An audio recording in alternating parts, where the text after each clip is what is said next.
Hello everyone, welcome back to the channel. Hope you all are doing good. तो latest draw आ चुका है express entry का 12 मई 2025 को। ये एक पीएनपी ड्रॉ था जिसका कट ऑफ स्कोर रहा है 706 और total number of invitation issue हुए हैं 511। तो कंग्रेचुलेशंस टू ऑल जिनको इनविटेशन आया है। अब आपके पास 60 डेज़ हैं अपनी केस फाइल सबमिट करने के लिए। बाकी देखना ये है कि आने वाले इस वीक में आगे दिनों में कौन से और ड्रॉ आते हैं। बहुत देर हो चुकी है सीईसी का ड्रॉ हुआ है, तो हर बंदा यही एक्सपेक्ट कर रहा है कि इस हफ्ते एटलीस्ट सीईसी का एक ड्रॉ आएगा। कट ऑफ स्कोर जो है बहुत हाई जा चुका है, 501 टू 600 के बीच में। टोटल जो एप्लीकेशन है वो अराउंड 22,316 हो चुकी है, जो कुछ दिन पहले अराउंड 20,000 के आसपास थी। तो ऑलमोस्ट पिछले 2 हफ्तों के अंदर अंदर 1600 एप्लीकेशंस और ऐड हो चुकी हैं, जो 500 प्लस स्कोर बना रही हैं, 500 टू 600 टू बी स्पेसिफिक। तो इस रेंज के बीच में बहुत एप्लीकेशन बढ़ती जा रही है, ड्रॉ आ नहीं रही सीईसी के। लोगों में पैनिक है कि क्या होगा क्या नहीं कल को आने वाले टाइम में, क्योंकि कई लोगों के जो है वर्क परमिट एक्सपायर हो रहे हैं, कईयों के एक्सपायर हो चुके हैं।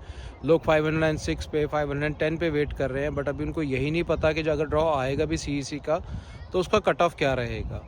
हो सकता है जो कट ऑफ है अराउंड 525 के आसपास रहेगा, बिकॉज ऑलमोस्ट 3 महीने हो चुके हैं कि कोई भी सीईसी का ड्रॉ नहीं हुआ और एप्लीकेशन जो हैं वो रेगुलर बेसिस पे बढ़ती जा रही हैं 500 टू 600 के बीच में। ऑन एन एवरेज हर दिन अराउंड 100 एप्लीकेशन जो है वो ऐड हो रही है। तो उससे यही होगा कि अगर ड्रॉ आता भी है तो कट ऑफ स्कोर जो है वो 525 के प्लस जा सकता है, क्योंकि अगर 4-5 हज़ार का भी कट ऑफ आता है तो 4-5 हज़ार तो ऐसे होंगे इसमें 22,000 में से जो 525 के ऊपर हैं। तो अगर वो नंबर इतने रखते हैं कि जी 4,000 लोगों को ही इनवाइट करना है और उसमें देखेंगे ऑलरेडी लोग 530 से ऊपर हैं, 4,000 या 525 से ऊपर हैं, तो फॉर श्योर है कि जो कट ऑफ स्कोर होगा वो 525 के आसपास ही रहेगा इस बार आने वाले ड्रॉ में। अब देखना ये होगा कि इस हफ्ते ड्रॉ होता है कि नहीं होता है, पहली चीज़। दूसरी चीज़, अगर सीईसी का ड्रॉ नहीं होता और अगर कैटेगरी बेस्ड ड्रॉ भी होते हैं तो उसमें कितने नंबर ऑफ़ इन्विटेशंस आते हैं, कौन सी कैटेगरी का ड्रॉ होगा, क्योंकि फ्रेंच का ड्रॉ भी काफ़ी टाइम हुआ है कि नहीं हुआ। तो हो सकता है कि इस हफ्ते फ्रेंच का ड्रॉ आ जाए।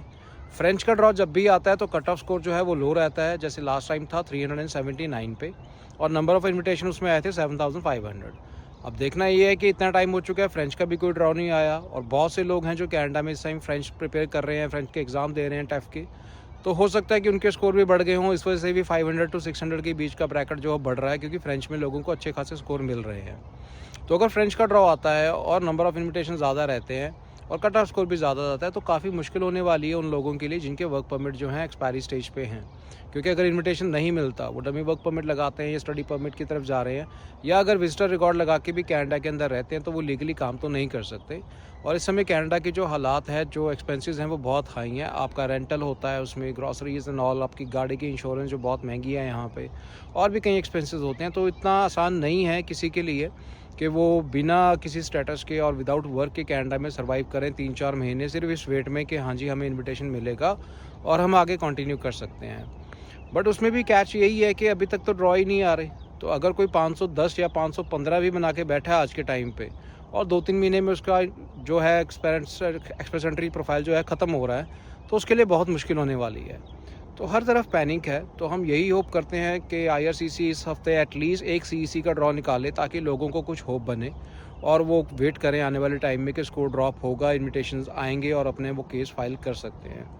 तो हमारा तो यही रिक्वेस्ट है। बाकी देखते हैं इस हफ्ते कि क्या आता है ड्रॉ में, कौन सा ड्रॉ आता है, क्या स्कोर आता है। Will keep you posted for each and every update about Canada, जैसे कि हमने पहले भी वीडियोस में बताया है आपको। अगर कोई पर्टिकुलर आप वीडियोस चाहते हैं, कोई डिटेल चाहते हैं कनाडा के बारे में, housing, rental, job, insurance, purchasing a car, licence के रिलेटेड कुछ भी आप जानना चाहते हैं, तो कमेंट सेक्शन में कमेंट करें, तो आई will make a video on that also. Otherwise will keep you posted you about the immigration update जो भी यहाँ पे हो रहा है।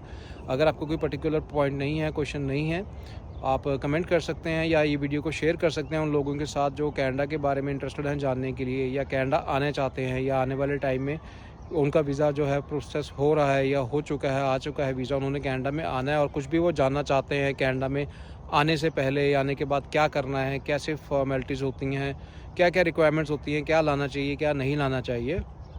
तो कुछ भी कनाडा के रिलेटेड अगर आप जानना चाहते हैं तो आप कमेंट करें। I will make a video on that for sure. Thank you guys, take care.